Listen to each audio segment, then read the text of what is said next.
budget cuts to the level of 300 billion.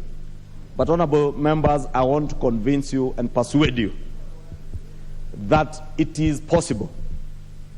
And you know the padding that is usually done in budgets, especially in the run-up to a general election. Honorable Speaker, you'll be shocked that immediately before, a week before the elections, and a week after the elections, the former regime was still padding the budget and making commitments. By the third week after elections, they had made commitments of close to 300 billion, 200 billion shillings, over and above what had been approved by this House only in June, at the beginning of June of this year. And you wonder, Honorable Speaker, what is this that had to be done outside the budget under Article 223 by those who served us in the National Treasury, that could not be done and could not be done during the annual estimates only in April, 4 months ago. And Honorable Speaker, if you go through many of the things that they had committed to, Honorable Speaker, are things that emanate from state capture. And therefore, Honorable Speaker, as His Excellency the President calls on us in this House to help him, because we are the budget-making House, to rationalize our budget for this financial year to make it work for Kenyans. We are not going to rationalize the budget to make it work for sections of Kenya. We will rationalize the budget to make it work for the majority and millions of Kenyans across the board. And that is why His Excellency the President, he said he wants an economy that will work and a government and administration that will serve Kenyans in all constituencies, in all wards, in all counties in the Republic of Kenya. And we have no obligation, Honorable Speaker, other than to support His Excellency the President. Honorable Speaker, I've had members question the President's speech on the talk about corruption. And indeed, the Honorable Fatuma from Migori County said she was disappointed with the President because he did not speak, he did not talk about corruption. I want to tell you, Honorable members, President William Ruto does not need to speak about corruption. He needs to act about corruption. And he has started acting. He has ensured that we are resourcing the IG's office. He has given financial independence to our criminal justice system to make sure that we do not just become like the previous regime that talked and spoke about corruption from the first day in office to the last day in office and did nothing about corruption. President... Your time is up. Member for Westlands.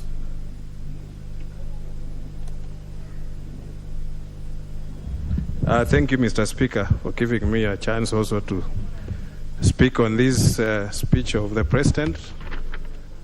Mr. Speaker, first I would like to thank the people of Westlands for electing me a third time in a row. Mr. Speaker, it was not easy because I had went for the position of the governor. I was out there and then came back. But they still had trust in me. I don't take it for granted. And for the first time, I also won in all the polling stations in Westlands. So that is a no feat. The second, Mr. Speaker, I want to congratulate you and the Honorable Gladys Sholay, my chair. She was my chair in my last Parliament, for being elected Speaker and Deputy Speaker. Mr. Speaker, I would like to also speak on this speech of the President. First, the President talked about us amending the standing orders to allow the cabinet secretaries to come to the floor of the House and articulate the government policies and answer questions from members. Mr. Speaker, when the people of Kenya decided to have a new constitution, they wanted to have a pure presidential system. And this, Mr. Speaker, it makes sure that the executive does not belong to this House, Mr. Speaker. So for us, I believe the cabinet secretaries can continue to come and articulate the government policies at the committee stage, but not on the floor of the House. because that, as the Deputy President has coined a word called state capture, it will amount to the executive capturing Parliament. We would like Parliament to operate without any being twisted by or intimidation by the executive coming to be part of this House, Mr. Speaker. We believe that we can do better. The government can still function even without not having the cabinet secretaries to come here. This idea was in the BBI, but it was rejected. So I believe it is not yet time for us to allow that because it's not a hybrid. Mr. Speaker, the second thing I want to highlight about the President talking about the CDF. The CDF was the first default fund in this country, Mr. Speaker. And I'm sure even you, when you are a member of Parliament, you experienced the effect of the CDF. CDF has done much work and has reached the farthest corner of this country and the lowest unit of our economy. Mr. Speaker, the impact is out there and it's known. We have seen what CDF has done. Parents have no problem with children go to school because CDF pays school fees. CDF is the one doing development in schools, infrastructure, and many other things. So those who are hell-bent to kill the CDF, Mr. Speaker, I believe with the support of the President and all of us, Mr. Speaker, it will make sure that the CDF remains alive and it will continue to be there so that we can use it to support our people, Mr. Speaker. And the development in schools and security and many other things that the CDF has done. Mr. Speaker, the President also spoke about the affordable housing. This is one of the things that I wanted to do as a governor of Nairobi, because Nairobi City County is the owner of land, most of the land in Nairobi. And we thought of partnering with the private sector to build affordable housing for our people, the replica of Soweto in South Africa, where we have houses that are affordable and decent and with all amenities available to the people.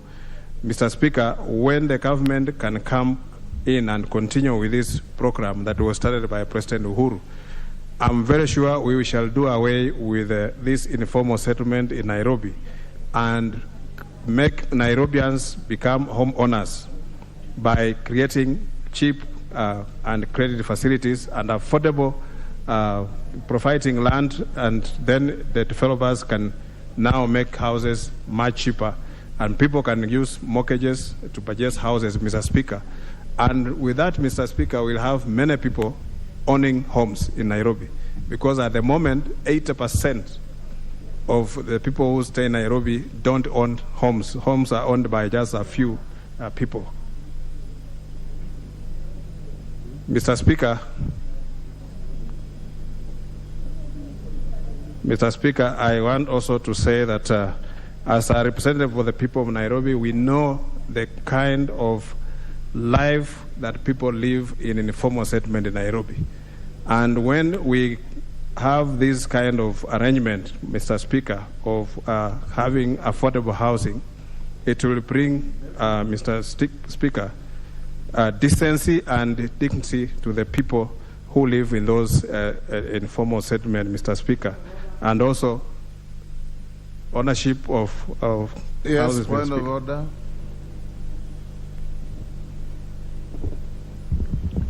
Thank you, Mr. Speaker.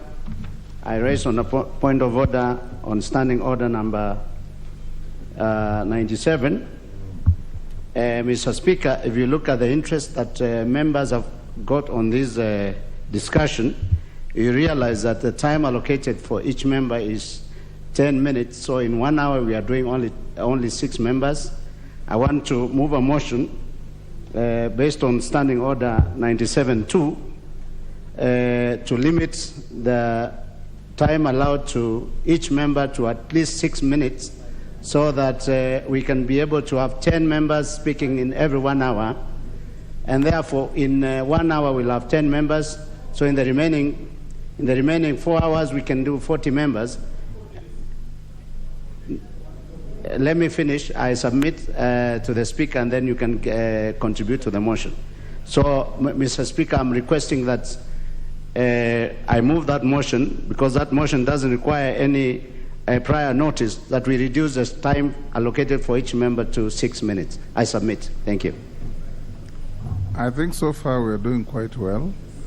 What I'll do is I encourage members, if you have made a point that has been clearly understood, you can always surrender a few minutes of your 10 minutes for others.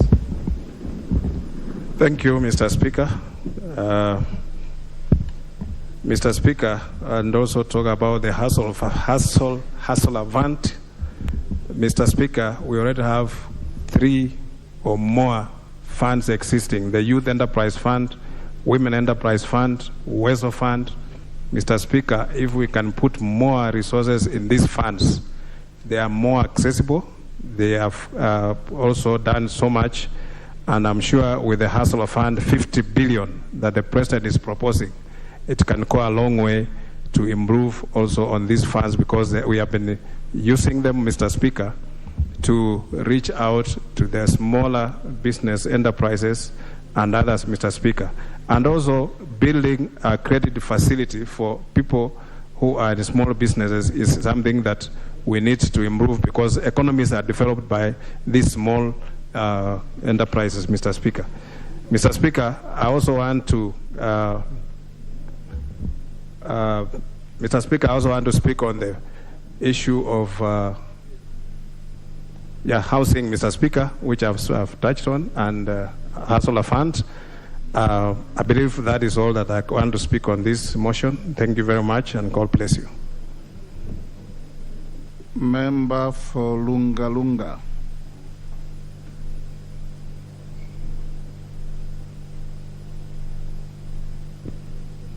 Thank you, Mr. Speaker. Now that I subscribe to Christianity, first of all, let me thank God for this chance. Second, Mr. Speaker, I would like to congratulate you for your election as our Honorable Speaker, together with your deputy. Mr. Speaker, Lunga Lunga is home of your party. And I want to assure you, we are doing well. But still, I want to mention that we have few challenges which I have to put across here, so that as I proceed with the speech of, to talk about the speech of the President, but I have some few issues to mention. One is about the elephants who are terrorizing Wananchi, more so in Moren Ward, and to be precise, a village unit known as Kwanyanje, or Kasemen village unit. We have Ramis Sugar Factory, which has become a menace. It is not paying the outgrowers, and we don't know even where the sugar is being taken to. Teachers are not, and today being a Teachers' Day, I wish to also mention that the teachers in Lunga Lunga constituency are expecting to get hardship allowance, which I want to assure them that through this chance they've given unto me, we will push so that it is available to them. Land grabbing is the song. It has already been mentioned by my colleagues. Water is also very scarce, but still we have this chance to make sure that we address those issues. Second, Mr. Speaker, sir, I want to thank the President and also congratulate him at the same time, because, Mr. Speaker, my former boss, Honorable Salim Mvurya, God willing, if this House so wish, he will be the CS for Mining, Blue Economy, and Maritime Authority. And this is a very good gesture for people of Kwale, and specifically Honorable Mvurya, because when he was the governor then, he did a good job in the sector or Department of Education. He has educated so many children to the level of university. Mr. Speaker, going forward, I want to applaud what His Excellency the President said in his speech, paragraph 14. He confirmed to the nation that he's going to actually be just and fair to the people of Kenya. I want to applaud or to actually say that going by that, he assured us that he's going to make sure that the judiciary is well financed. And to that, we actually congratulate, I personally congratulate him. Again, I want to comment on the issue of affordable housing. I personally visited Pangani. The project is amazing. I was imagining if this project was at the Lungalunga town, then even the people themselves could be even happy seeing, not even in staying in those houses. Mr. Speaker, I want to mention something about the national government CDF. Yes, my colleagues have just said here that parents are calling, requesting for fees, all about the school fees and all that. Surely, students are at home. I would wish to say it here, that I know we are the people to conclude this issue, and I want to request, to urge my colleagues here to expedite the process so that we put this thing into rest and the people of Kenya enjoy, and especially the aspect of school fees.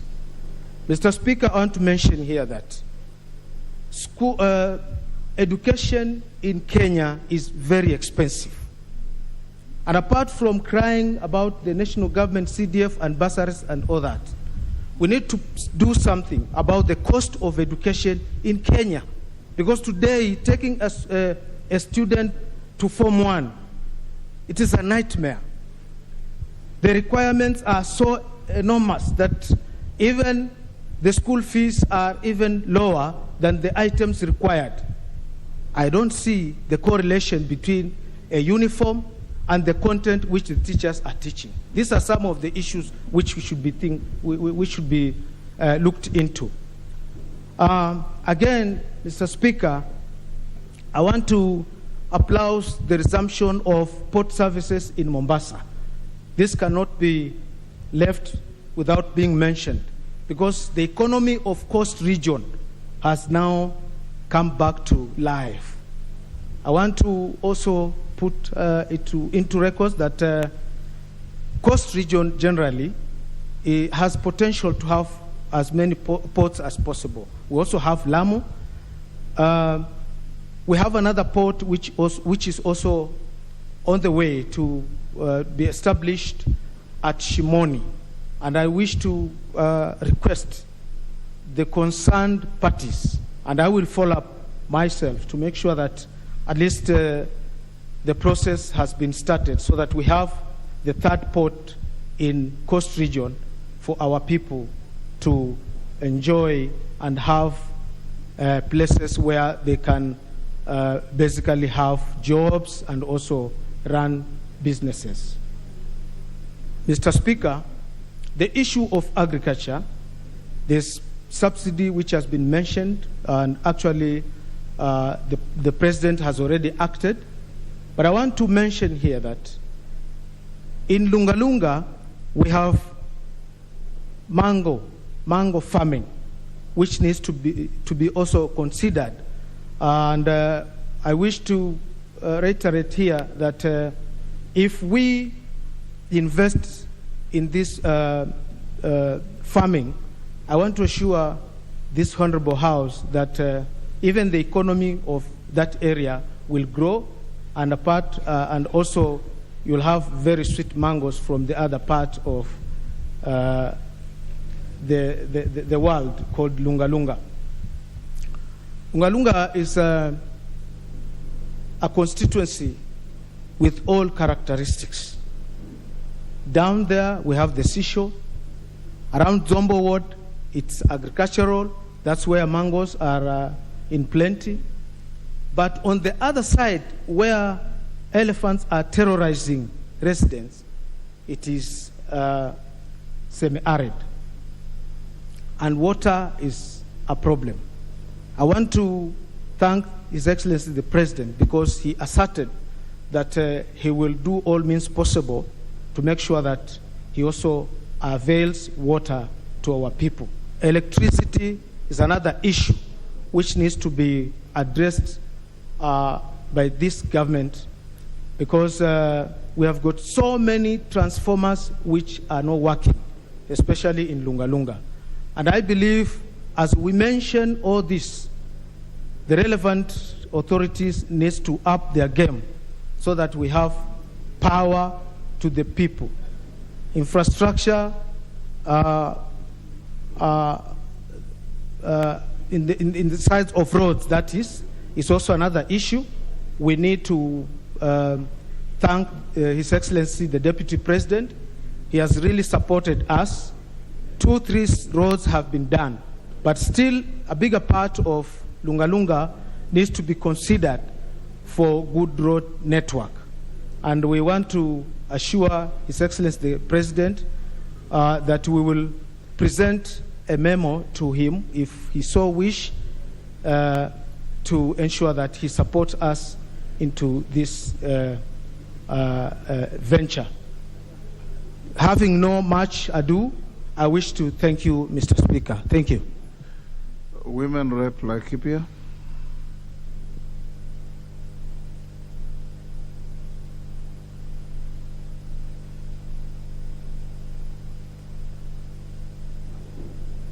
Thank you, Mr. Speaker. Mr. Speaker, let me start by congratulating you on your election as the Speaker of this House and to your Deputy, Gladys Sholei. Mr. Speaker, secondly, let me thank the great people of Laikipia County, the people who believed in me and overwhelmingly gave me their votes and allowed me to become their woman representative. Mr. Speaker, it would be unfair for me to just end my story at that, and I think it would be good to mention that my journey with Laikipia County didn't begin with the ballot.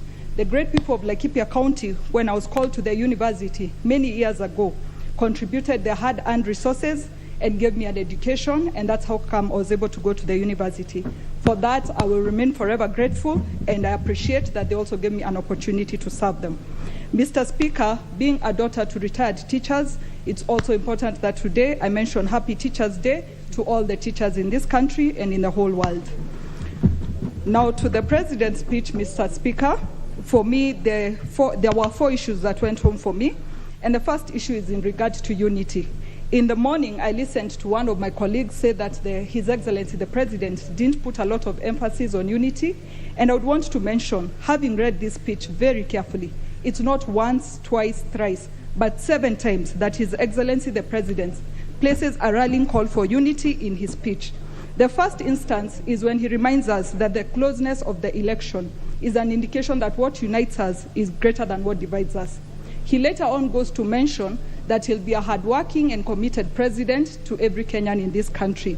Thirdly, he goes on to mention that his administration will be of service to each and every person, and he also mentions that his will be a just and fair government to everyone. He also mentions that he'll serve every ward, every constituency, and every county in any region of this country. To me, that shows a lot of commitment to serve this country and to serve this country as a whole. Mr. Speaker, I move on to the second point, which went home for me, and that is His Excellency the President requesting this Honorable House to amend the standing orders to allow for cabinet secretaries to actually attend to the House and explain the government policy as well as articulate the government agenda. But most importantly, he mentions that cabinet secretaries will have an opportunity to answer questions from the members of this House.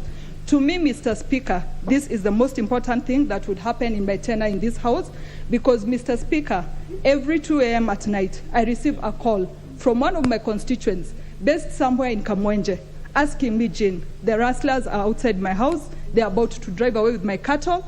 On other occasions, I receive phone calls of members of my constituency telling me they have to sleep under their beds because the rustlers know how to aim their guns at the level of their beds. For me, Mr. Speaker, having a cabinet secretary attend to this House will enable me answer these people and will also ensure that we restore security to our great county of Laikipia. Mr. Speaker, our issues don't end there, and having the cabinet secretaries attend parliament will also enable me to end the human-wildlife conflict in my county. We live in a situation where our people plant, but it is elephants that harvest their produce. That way, Mr. Speaker, I will be able to engage the cabinet secretary and there'll be an end to these problems that my people face. Last week, Mr. Speaker, I received a call from one of my chiefs who informed me that there was a leopard roaming around in the village of Mudengera. Mr. Speaker, I don't know what I'll do with a leopard, but having the cabinet secretary here will enable me ensure full security for my people and safety in all that they do. Mr. Speaker, I also appreciate cabinet secretaries coming to the House because in my county we have villages like Kafiro, Liki, Majengo, Manguo, and minor estates where our people have lived without title deeds. This is a government that is committed to economically empowering our people. I believe when our people receive their title deeds, that will be a way forward for them and they will grow economically. Mr. Speaker, I also talk of infrastructure issues in my county, which I believe a cabinet secretary will be able to answer me because we have had promises over years of a road between Nanyuki to Rumuruti being tarmacked. Mr. Speaker, I believe this is a new dawn for my county and all this is going to happen. Finally, Mr. Speaker, we have had promises of mega dams in my county. We all know we can no longer rely on rain-fed agriculture, and so our people are looking forward to have their mega dam built. Mr. Speaker, I know this is eventually going to happen in this tenure. Allow me to go to my third point, which is affordable credit. Mr. Speaker, it's important to mention that prior to joining the executive, I worked in the private sector.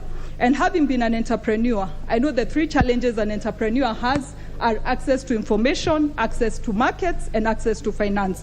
Of course, access to finance is the most difficult of them all, and having His Excellency the President mention that we are now going to have affordable credit through the Hustlers Fund, that is a very welcome gesture, and I know it's going to support most of these small businesses. Finally, Mr. Speaker, I speak on agriculture. I am very glad that the prices of farm inputs have gone down, starting with the fertilizers, and I believe our people will be able to produce better.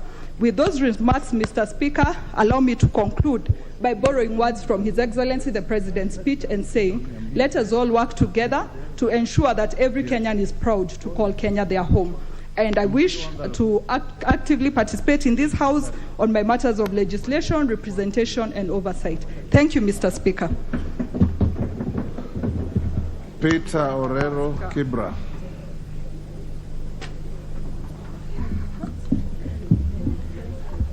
Thank you, Mr. Speaker, sir. Of course, they are saying it is Teachers' Day. I am called Mwalimu Peter Orero Kibra. Now, when you are not here in the morning, I think that seat, maybe it is synonymous with you. Some of my colleagues kept on saying, Madam Speaker, sir. So I hope we'll not continue talking like that. Now, I want to first of all thank the people of Kibra for having confidence in me and electing me overwhelmingly, giving me their votes, and putting their aspirations and trust and faith in me to come to this august House to articulate their issues and also to let those who are here with us know that I represent the biggest slum, not only in this country, but almost in the world. And Mr. Speaker, sir, the powers that you have, overwhelming powers that you have, when you look at our standing orders those powers and any issue that is not within the Constitution and the standing order, you have the authority to say, I would want you today to declare that Kibra should be a hardship area, that when you give food relief, you also start with Kibra, because I have residents who live not only below $1 a day, but sometimes you find I have residents who cannot afford their meals, not one meal, but all the meals in a day. I know some of my colleagues have not been to slums. One day I will take you to see how slums look like. Some of you have not seen poverty. So I would wish that the Speaker take this very, very seriously. In fact, when I heard His Excellency the President pronounce that he's going to bring a hustler fund, I thought the only constituency he had in mind was Kibra constituency. And that is more reason that I stand here today. That touched my heart, that my people this time will be taken care of. I want to say that in Kibra, it is a slum that even the health facilities that we are talking about, we lack health facilities. Now you know that also if you cannot have 3 meals in a day, it means the immunity level of your body goes down, and within no time that you are susceptible to diseases, and our life are normally shortened. So I want to say that we need to hasten this idea of health care, because it is going to benefit my people more than any other people that we have around. So because of that, I really support the speech of the President, because it talked about the health care. You know, the first time we are speaking, we are told now this is our maiden speech, and I hope that when I heard the President speak, he made one paragraph. I think it is the shortest paragraph in his short speech. I think 37. And he said, Honorable Speaker and members, I have news, not good news, because this country, our financial status is bad. Now, when you look at this speech, in almost all the paragraphs, we are just talking about the state of the economy in this country. And when I look at our state of the economy, you realize that when the governor, the central bank governor, came to talk to us, one thing he said is that the debts that we have, that we are servicing, is about 8.5 trillion in this country. And he projected that within the next 1 year, one financial year, it might move to 9.2 trillion. But when I looked and I heard the speech of the President, he said that 65% of our revenue still goes to pay for our debts. We must look at mechanisms, structures on how we are going to lower our debts.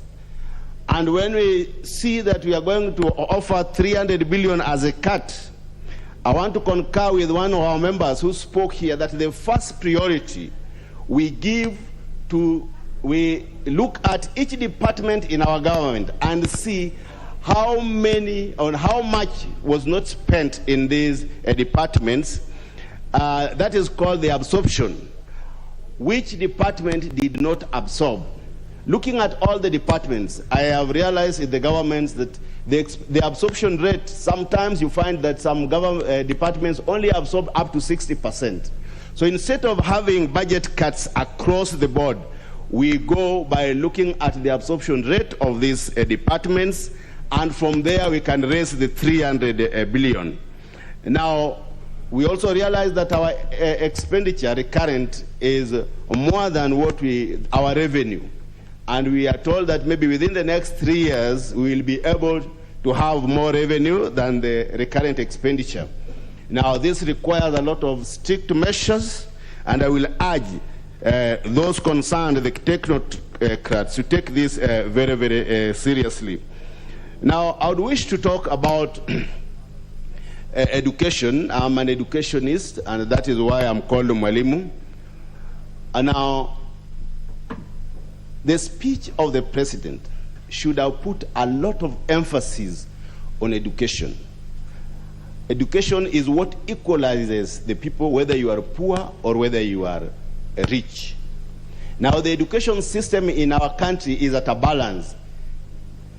I have seen that we have a committee. I don't think it is a task force. It is a committee that will look at reforms required in education. I believe that these reforms will not affect the real stakeholders in the education system. The major stakeholders are the teachers, the parents, and the students. Most of the parents have been talking about a burden in this CBC. However, when you talk to the parents very keenly, the only thing that they are complaining about is they are given also homework to help their students. And that is the only thing the parents are talking about, apart from also that it is expensive. So I would rather ask those who have been charged with this duty of looking at the reforms required in education to consult widely, especially with the Heads Association and the major stakeholders, to see that if we bring these reforms, it will not take us less than 20 years again that we need another education system. I also urge the members of the parliament that when we need such of these reforms, they must be brought into this house so that we debate about those reforms properly before we enact them into laws. When the president talked about the Hustler Fund, I went and looked at the various funds that we already have. And today I saw the member of parliament of Matungulu, I think Mr. Mutinda, has already brought a bill, and I think he has written to the Speaker, to look at some of these funds so that we ground them in law. I have seen that he has written about the national government, CDF, Constituency Development Fund. Then I have also seen that he has put the NGAF for women. He has also put the Weather Fund, the Youth Development Fund, and then the Hustler Fund. I think the Hustler Fund should not be merged with the Weather Fund. This Weather Fund has been used, especially in the slum areas. This is what has helped the people to start their small and small businesses. The Hustler Fund should be treated on its own entity because we are pumping around 50 billion. When we spread this to all the constituencies, I think it is going to give a big impact, especially to the young and small entrepreneurs. So I would say that when we look at the legislation and at this bill, let us not combine the Weather Fund, the Youth Fund, the NGAF, and the Hustler Fund. Let them be treated differently so that we have more avenues for our young businessmen so that they can grow with this fund. I would also want to look at the separation of... Time is up. The member for Turkana North.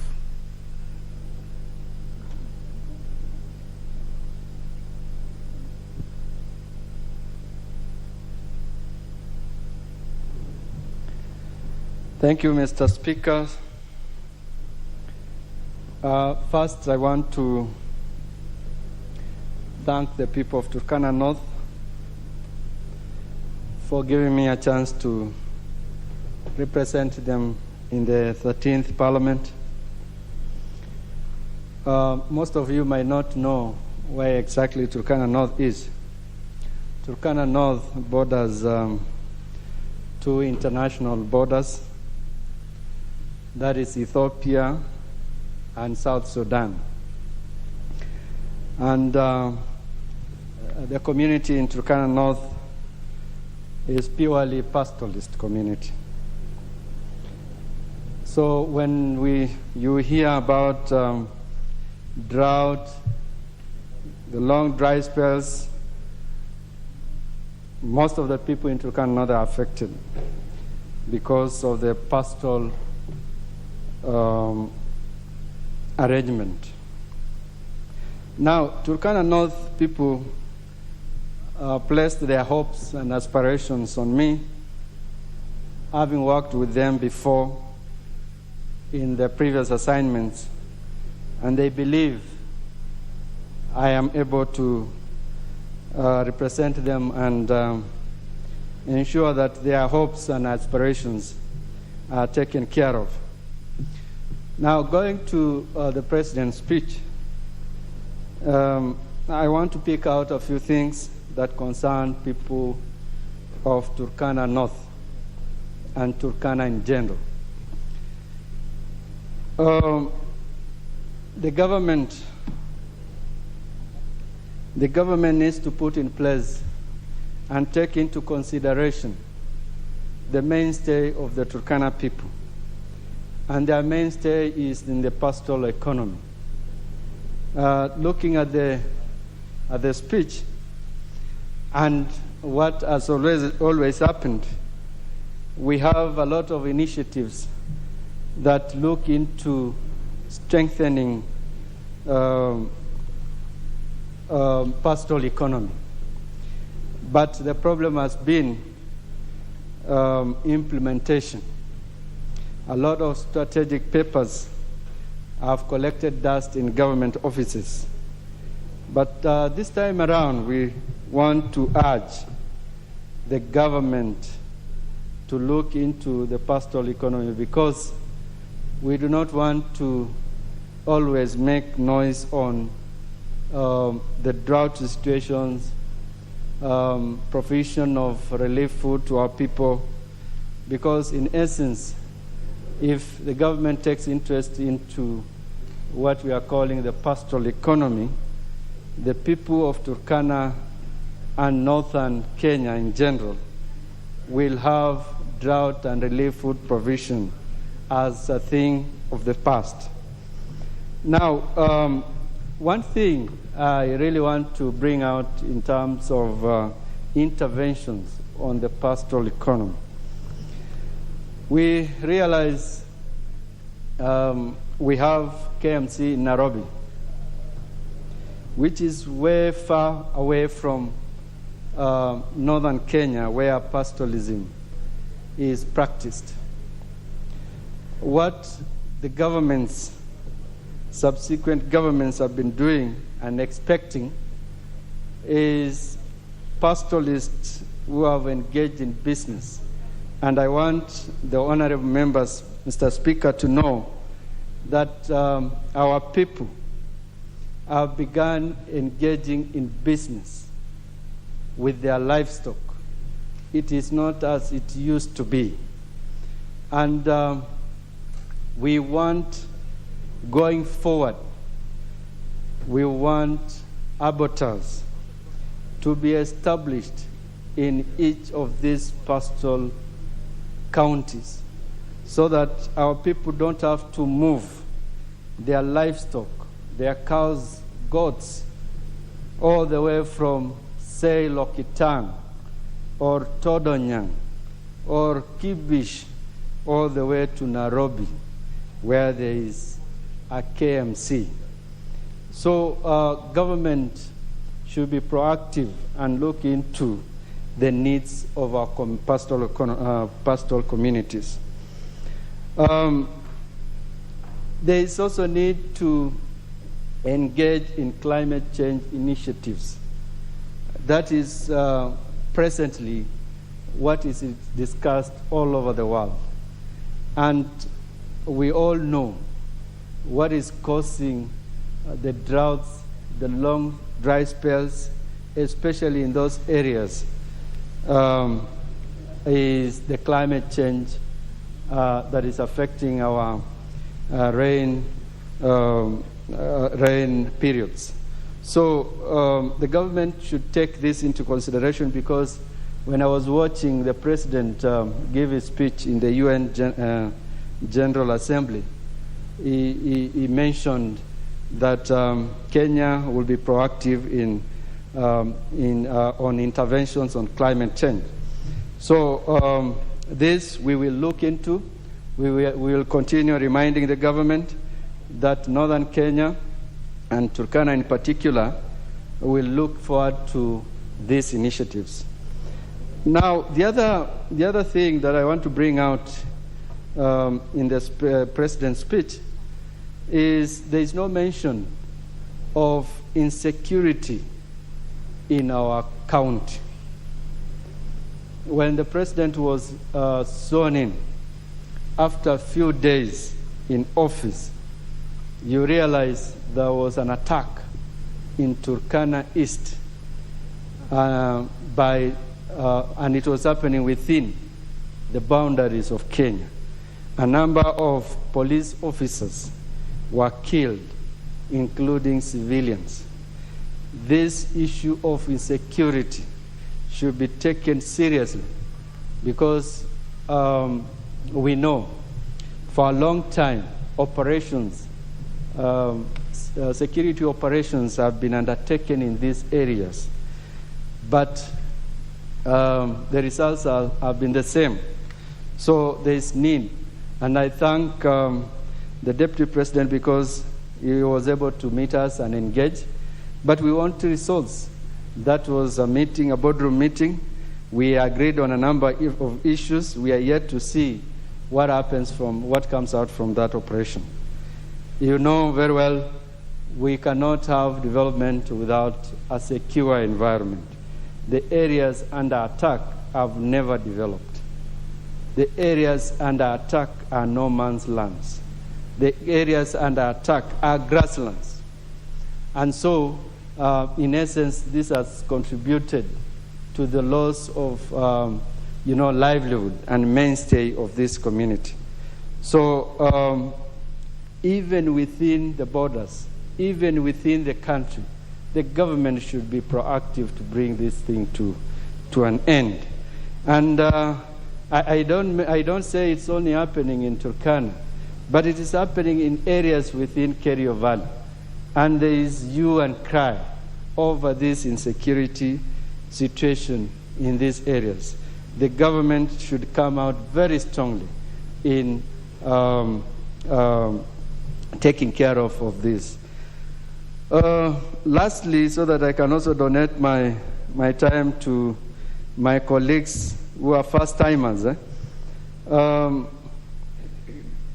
In the international border where my constituency is blessed, this is a community that has protected this country for a long time. And we will continue to engage the government on this so that we can have NPRs. The intervention on NPRs has paid off. We are bordering hostile communities from the other side. Like in Ethiopia, we are bordering Merile, Dasnach, very hostile to our community. We are also bordering Nyangatom in Ethiopia, very hostile to our community. And you realize there is little presence of government in these areas.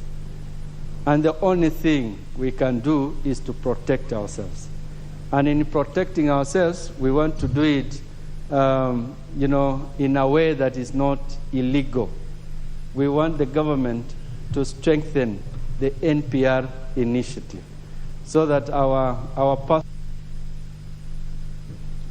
Thank you, Honorable Member. Nyaribari Church MP.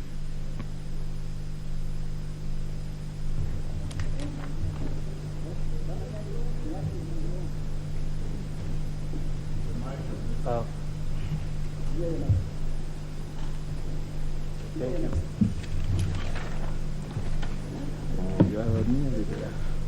Thank you, Mr. Speaker, sir. My name is Zahir Janda, Member of Parliament, Nyaribari Chache Constituency. First and foremost, Mr. Speaker, I would like to congratulate you for being elected together with your able deputy, the Honorable Madam Boss Sholei.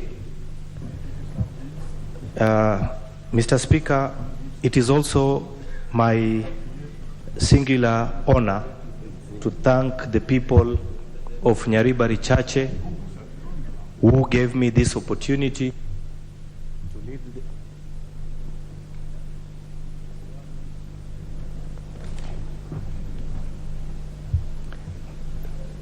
it is also my singular honor to thank the people of Nyaribari Chache constituency, the people who voted for me. It has never happened in the history of Kisii since independence, where I got the highest number of votes in my constituency since independence. Mr. Speaker, I want to touch on the President's speech. I will make it very short. I want to support the President's speech because he talked about having fruitful discussions with the operators of Fuliza and Mshwari to reduce the cost of credit by about 40%. He also promised his administration will allocate 50 billion shillings every year to the Hustlers Fund so that the micro, small, medium, and micro, small, and medium enterprises can access the credit and leverage on them.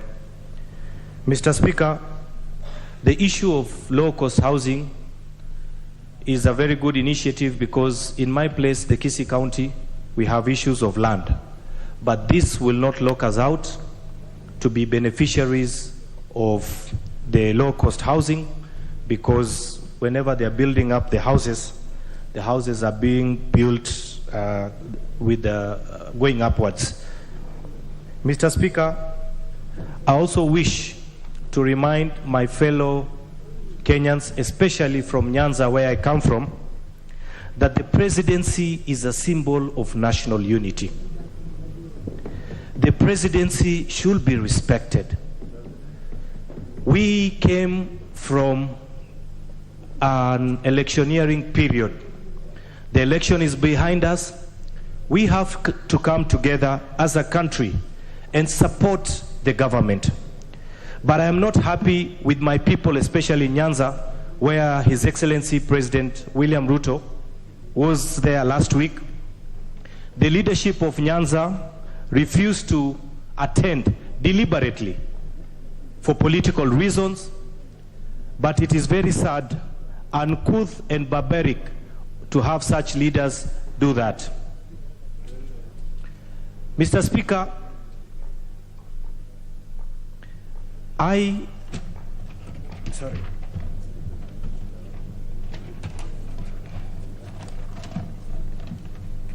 Mr. Speaker, I also want to encourage other leaders to work with the current government.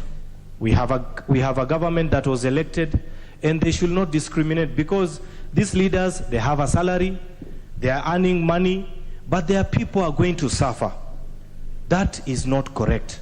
We will not agree, and we want to encourage fellow leaders to support our Kenya Kwanza government. Lastly, Mr. Speaker, the people of Kisii County, especially Nyaribari Chache, where I come from, they have entrusted me and looking forward for me to be able to legislate the agenda and the promise that I made to them in this 5 years. Mr. Speaker, that is it. Thank you so much, and I wish to donate my time probably to my brother Muhammad Ali, who is next to me. You can surrender your time, but you cannot choose the next speaker. Thank you, Mr. Speaker, sir. The member for Manyata.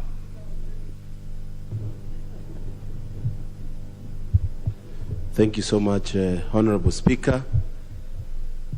I want to take this opportunity. You all can be like the Nyaribari Chache MP. We'll have many of you speaking. I want to take this opportunity to say thank you for this opportunity to give my maiden speech. And first, I want to start by thanking God and the people of Manyata constituency for giving me this opportunity to share with my fellow members of Parliament as the President called it, a premium platform of the chosen few, and I'm privileged to be one of them. I want to tell the people of Manyata that I'll try my best to represent them fully and ensure that their voice is heard. I also want to join my brother from Mumias East to request that we, the newcomers, be given a very good share of the time in this house so that we can air our views and those of our constituents. I also want to say that I'm looking forward to working with my fellow members to solve various issues that are affecting this country, especially joblessness of our young people. Honorable Speaker, we have many crises in this country, but the crisis of lack of jobs is one that requires serious attention. I'm looking forward to bringing motions in this House that are going to help solve that menace. And while we are at it, I would like to say that in the presidential speech, he was able to say a few things that will be able to solve this issue and at least have our jobless youth getting an opportunity to work and be able to continue with their lives. He spoke of Hustlers Fund, and he said that he will be able to give 50 billion at first so that the Hustler Fund can help our young people.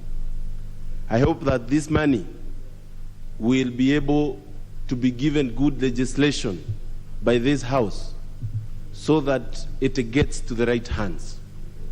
We have had issues where funds, some of them being mentioned by my fellow members here, don't get to the right hands, and they don't make an impact to the right people. I'm looking forward to being part of that team. The issue of procurement of government equipment and tenders, we had a good role that can help solve the issue of joblessness. And there was a promise of 30% procurement.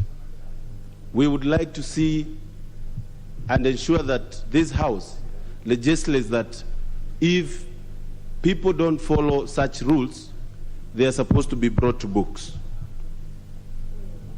Honorable Speaker, the issue of CRB is an issue that has affected many young people. We have had more than 19 million Kenyans having been listed as not credit-worthy. I'm happy with the presidential direction. It is the step in the right direction. We are hoping to improve on that and ensure we give legislation where CRB will be ranking our people instead of blacklisting them. We are hoping also Uwezo Fund, Youth Fund, Women Fund, and the Hustlers Fund will be digitized so that these monies get to the most remote areas of this country, those that cannot reach even the towns of our constituencies or our counties. Honorable Speaker, His Excellency the President spoke a lot on the issue of agriculture.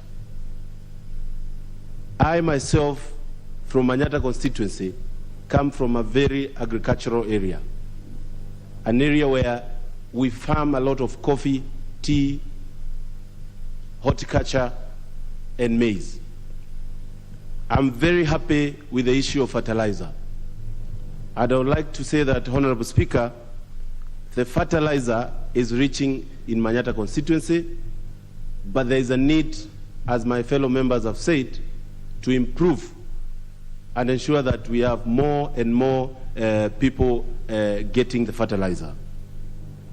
But that being said, we also want to ensure that we provide seedlings and good seedlings to our farmers so that we don't give them fertilizer, but then they are left with a loss of 3,500 shillings per bag because they don't have good seeds.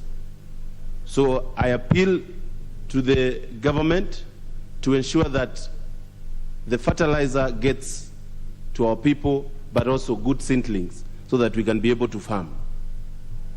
And Honorable Speaker, we need to feed ourselves as a country.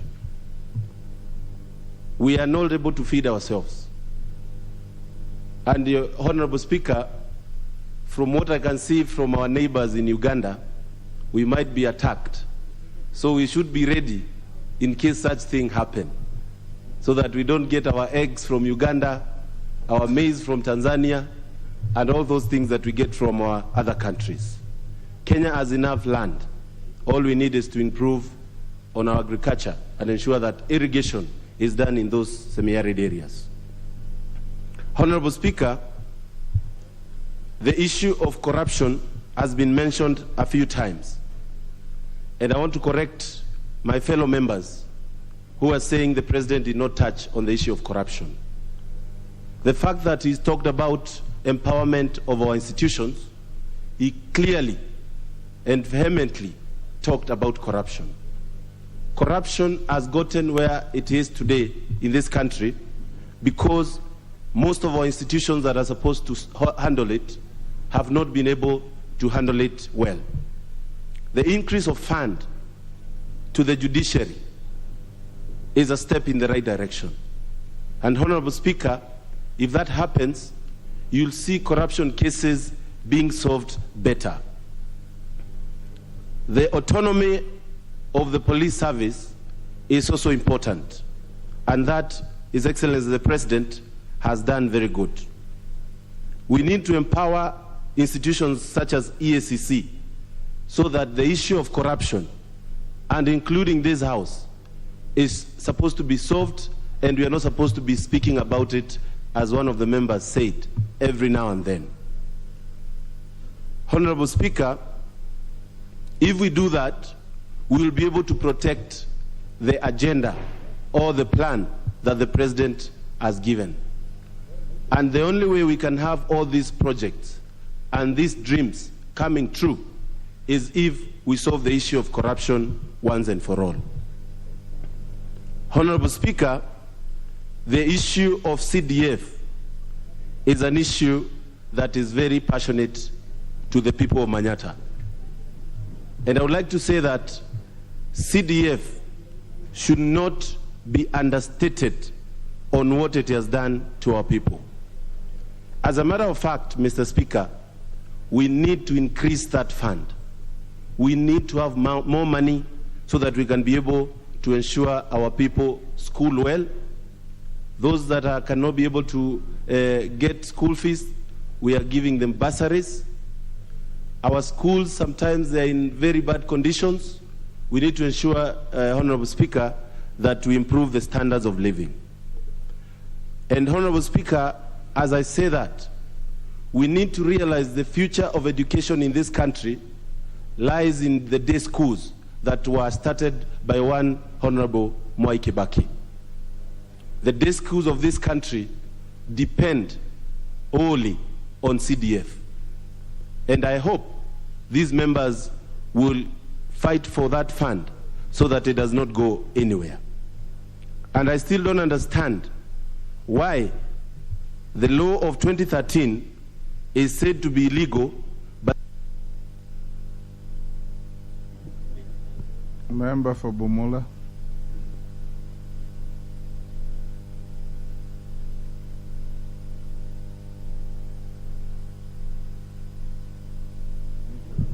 Mike.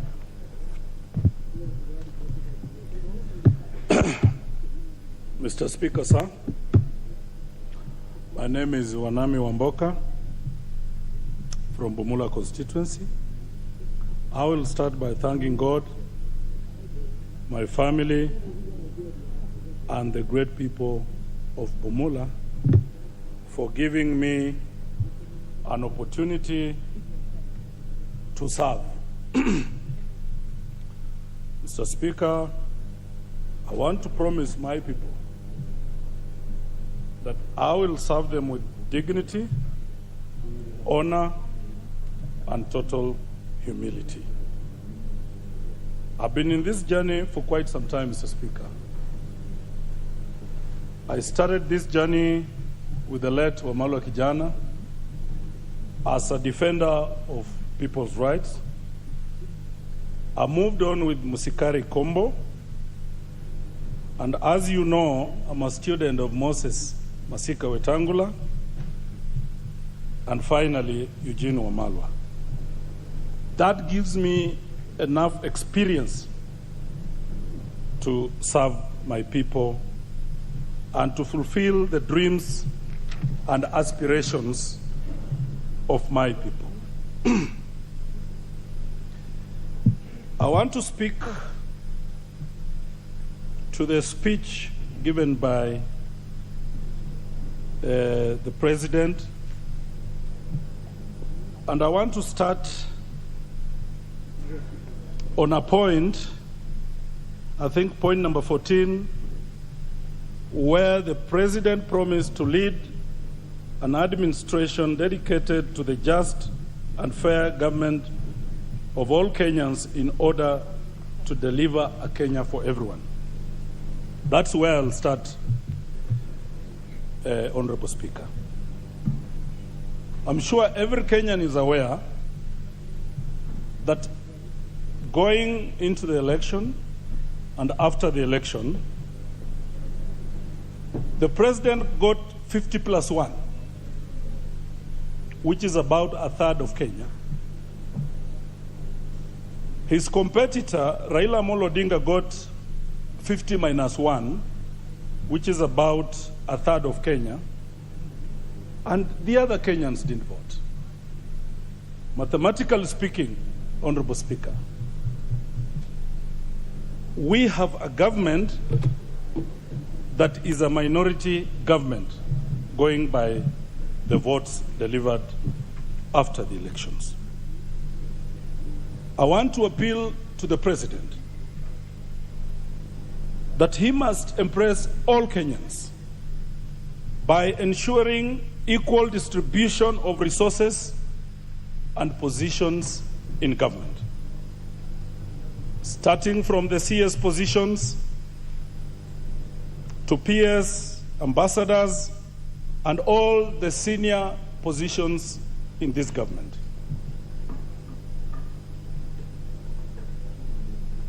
Honorable Speaker, every Kenyan must feel part of this government. The President must navigate as much as he can to make us all feel Kenyans. I'm also aware about some naked truth that very many people would not like to talk about. We have a Kenya of 43 tribes,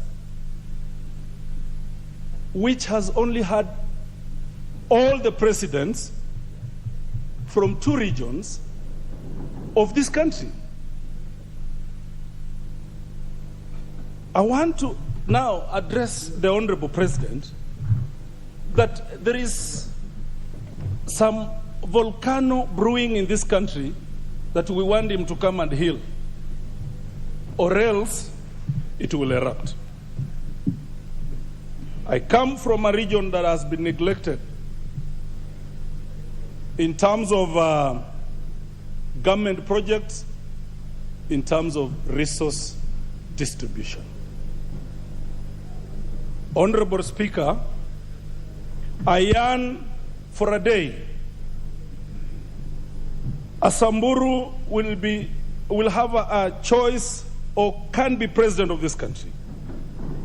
I yearn for a day a Kamba, a Luya, a Luo, a Turukana can get a chance to be president of this country. The day that happens, then we start talking. I know very many people will be uncomfortable with that, but that's the reality of the matter. We want a clear, fair distribution of resources. I said, Honorable Speaker, the region I come from is marginalized. We have very many projects that have been started that have stayed for so long without completion. In mind, Honorable Speaker, a road called Musikoma Mungatsi, which is now going to 10 years, a road that hardly costs 350 million shillings. It has taken 10 years and it is not complete. A road Mungatsi, Kimaeti, Luahaha, it's a nightmare. And yet it's supposed to offload heavy traffic from the northern corridor that feeds this country. A road called Misihu Brigadier, which has taken almost 10 years to completion.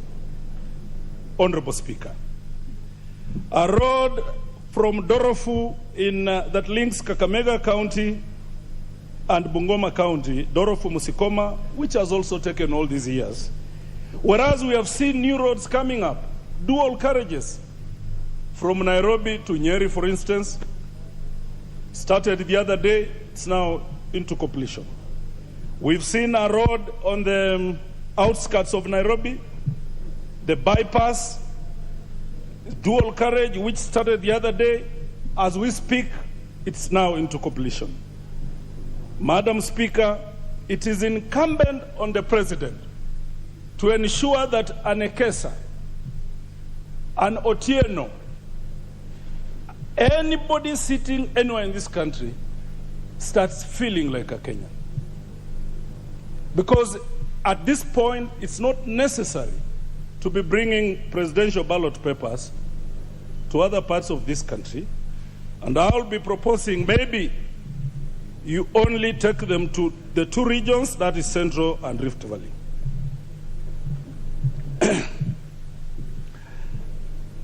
Honorable Speaker,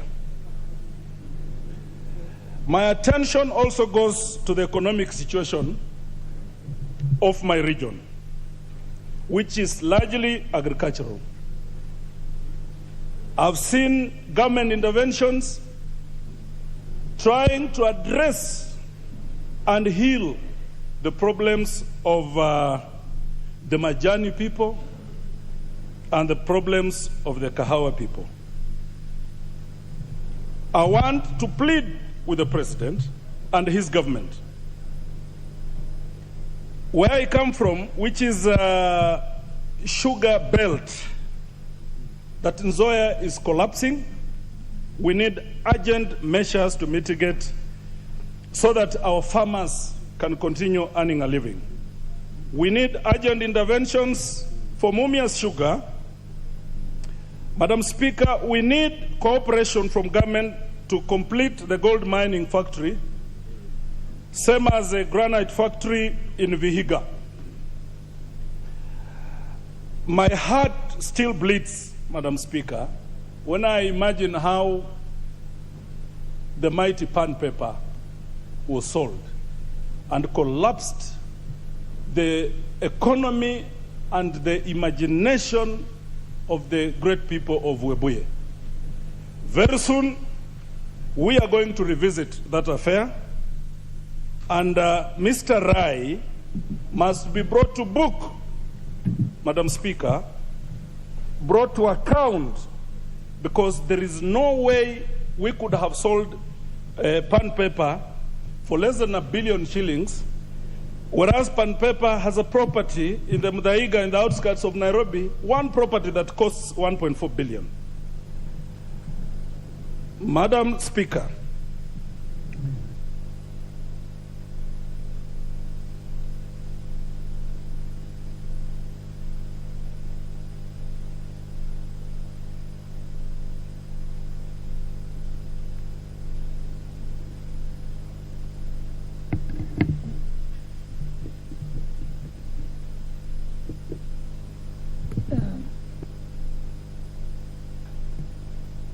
thank you, members. Sorry for that. Before I call the member for Kisii County, just want to confirm to members that you don't have to come and appeal to me in person right here.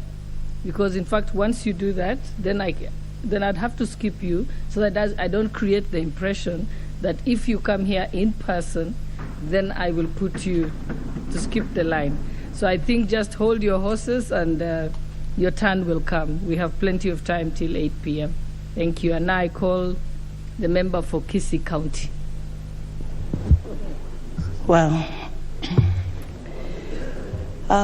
thank you very much, Madam Speaker, for giving me this opportunity. First of all, allow me to pass warm regards from the people of Kisii and the top leadership of Honorable Paul Simbarati and Senator Richard Onyonka, who are members of this hallowed house. Let me also thank the Almighty Father for giving me and blessing me, because it is a blessing, and also to congratulate you, Madam Deputy Speaker, and all the elected leaders in this hallowed house. I'm very delighted because we are sharing our experiences, the challenges that our people face, and they're fresh in my mind. During the campaigns, as I moved around the entire Kisii County, I noticed that our people face real challenges. When I visited most of our health facilities, Madam Speaker, I realized that patients still share beds, up to 3 patients in one bed. It's a mirage.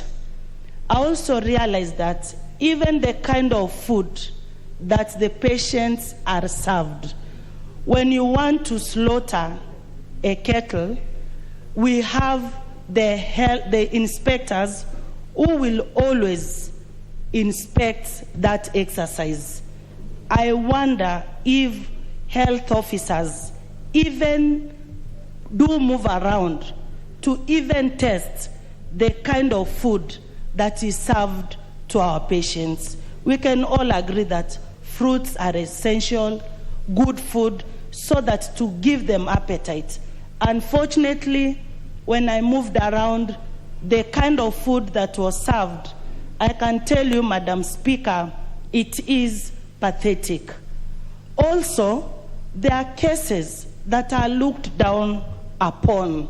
For example, if you are watching television and there's a rape case, most of us will always want to ask for a remote to move to watching to a different story. Why? Usually rape cases, you are treated as a suspect because you are told, why did you wear a short dress? Why did you walk out at night late? Why were you in the company of men? That is how we treat rape cases. It's worrying, Madam Speaker. I even watched news last night where there was a young girl who was raped to a point of she lost her life. Madam Speaker, as I proceed with the cases that I looked down upon, today I'm going to dedicate my maiden speech to the plight of the young girls out there. Rarely do we see the orphans get justice, the elderly, even the teen mothers. The rate at which teen pregnancy is rising is alarming.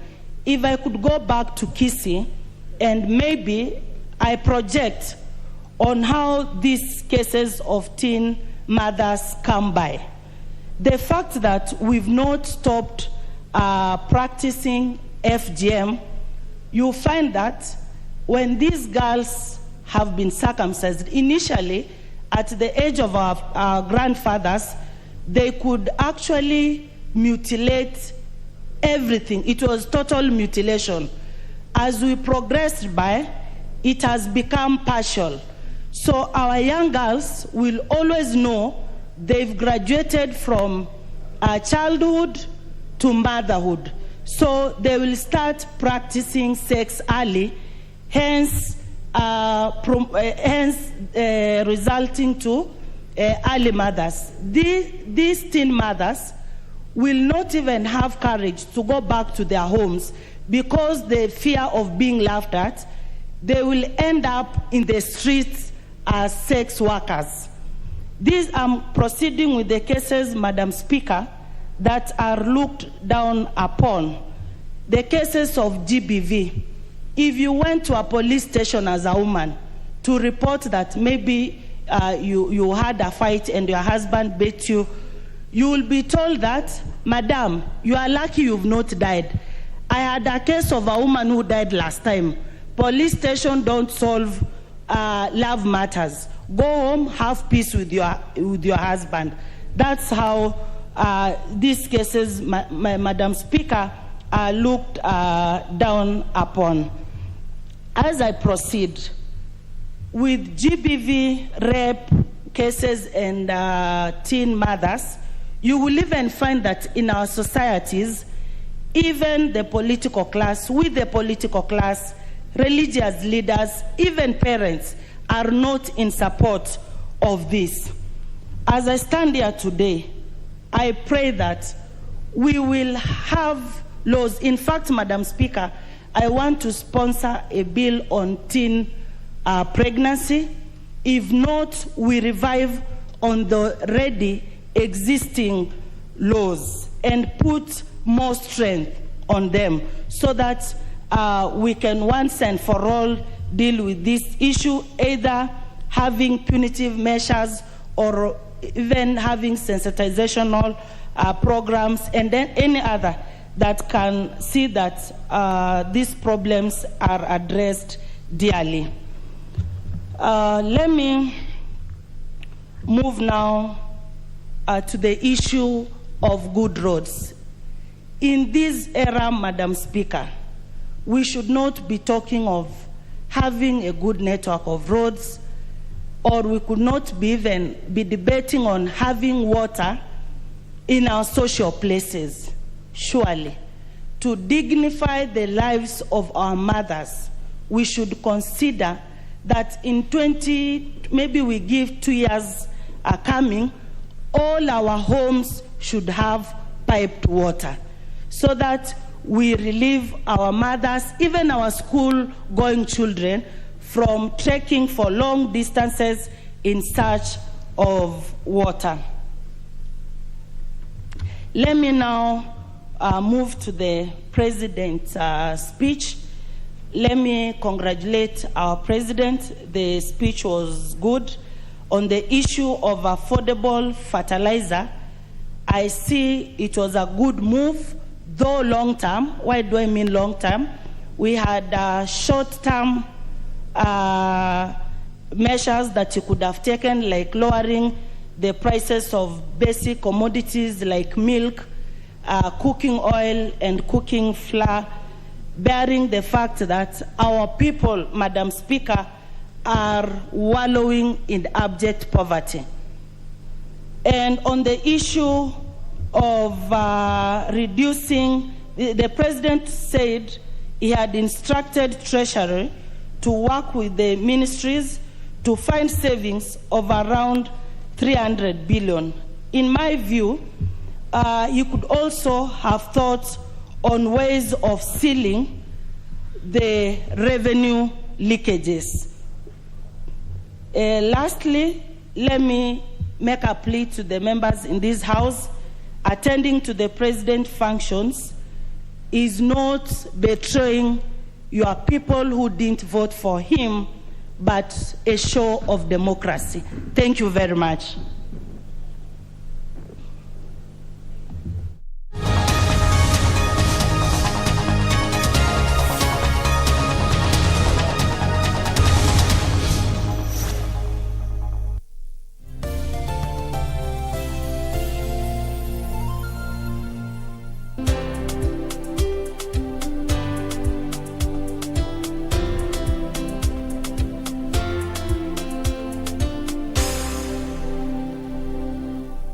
Are you a holder of unclaimed financial assets? Take advantage of the Finance Act 2022 moratorium on penalties and interests. Surrender any unclaimed financial assets in your possession today. Unclaimed Financial Assets Authority. Receive, safeguard, reunite. The legends and familiar chants will grace KBC once again. Don't.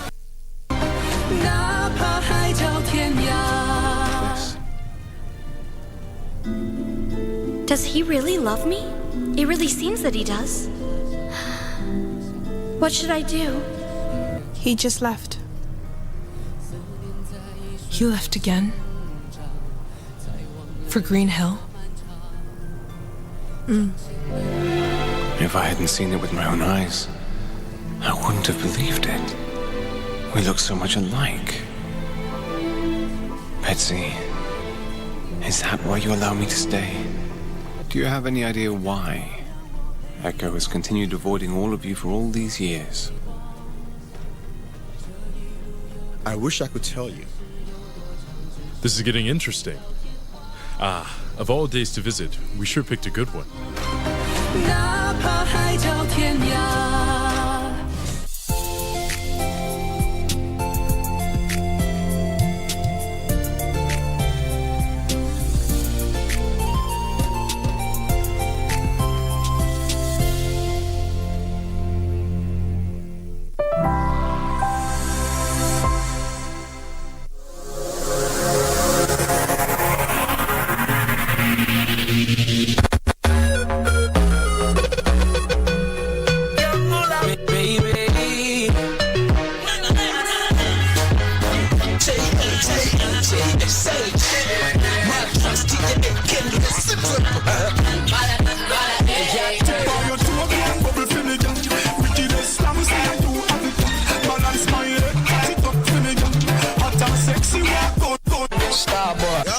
Next to me, it's like I imagine.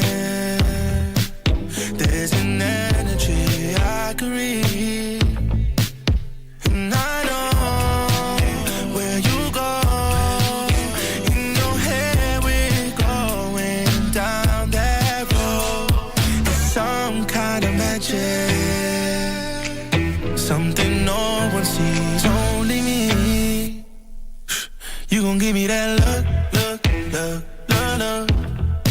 You don't have to tell me that it's mine. When you give me that look. You said everything with just your eyes. You don't need to say too much. Words get in the way too much, and then we'll contemplate too much. I don't wanna waste your time on mine. It's behind your eyes. You've been trying me all night. So do it. It's your shot, shoot it.